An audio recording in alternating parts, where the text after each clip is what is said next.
Greetings, fellow Rainbow Theater Cinema Show enthusiasts. Well, welcome to this special guided side tour into one of the more beguiling restored keyboard repairs done for the Extras disc off of the Genesis 1973 through 2007 live box set by Genesis editing guru Nick Davis.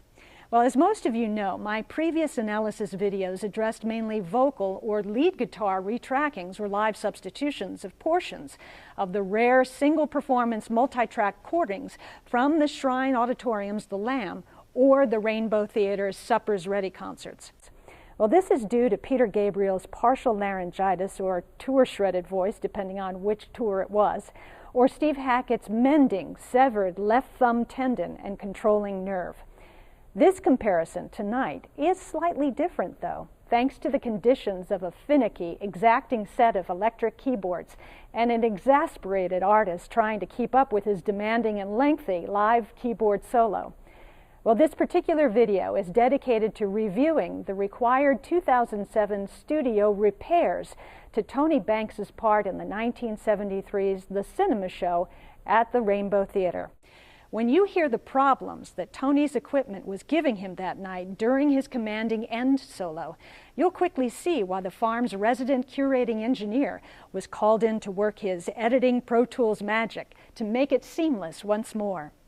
Well, Nick Davis tells the story of having the 56, 57-year-old Tony step back into the studio to once again play his famous Cinema Show solo at his 23-year-old self-speed and duplicate fingering, and having a bit of difficulty in keeping up with himself.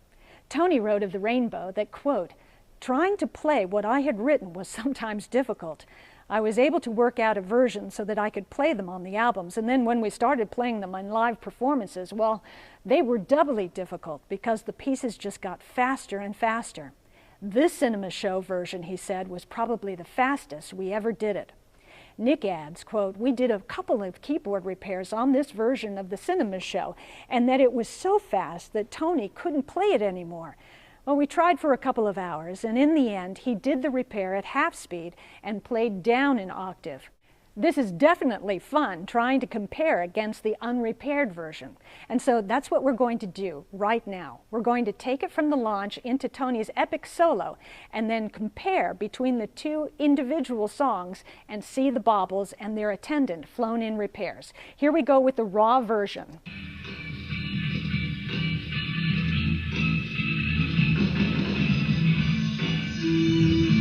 Here's the bobble coming up.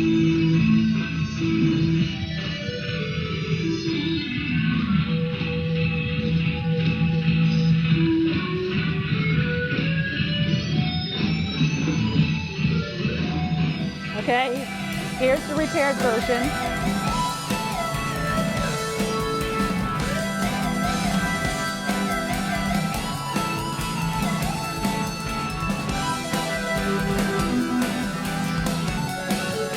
Okay, I'm going back to the raw.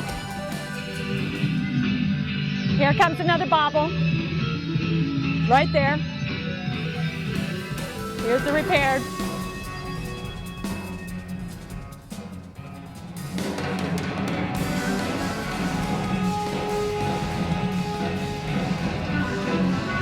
Here's the raw.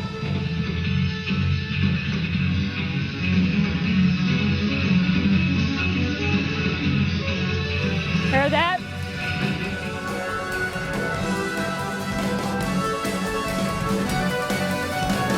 And we'll just finish it off with this.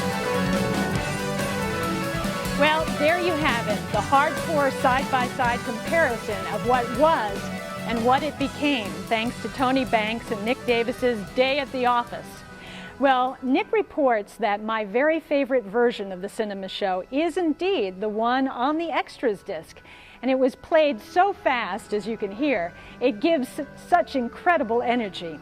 If you listen to the seconds out version after that, it really sounds dull.